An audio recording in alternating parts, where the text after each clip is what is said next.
जैसा कि भाई वीडियो में आप लोग देख रहे हैं, सुबह सुबह हम लोग गए थे धान दाने के लिए। अपना थ्रेसर वगैरह लेकर सारी चीज़ें पल्ली वगैरह और ले जाके भाई बहुत मेहनत करना पड़ा। हालत पूरा ख़राब हो गया, इतना मेहनत करना पड़ा भाई लोग। और इसमें आप देख सकते हैं, ये हम लोग पल्ली वगैरह लेकर बिछा रहे हैं। ट्राली है, अपना सारी चीज़ें यानी पूर्ण रूप से व्यवस्था सारी लेकर गए थे। फिर ये दादी जी हमारी और ये छोटा बच्चा है जो बहुत दुष्ट है, ये बहुत ज़्यादा ही दुष्टई करता है और वीडियो में आप लोग देख भी सकते होंगे।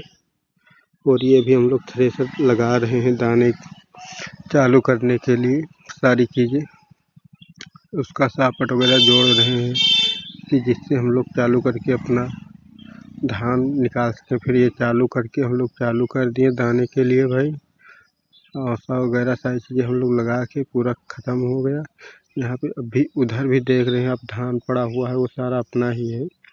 और इधर ये अपना एक जगह का ख़त्म हुआ भाई, फिर आप लोग देख सकते हैं। और ये अपना फाइनल है, ये अपना एक ट्राली और बोरी में भर के अपना बाइक वगैरह खड़ा करके सारी चीज़ें हम लोग सड़क पे ला के खड़ा कर दिए। हम ले जा रहे हैं घर। बाकी वीडियो में बने रहिएगा। धन्यवाद।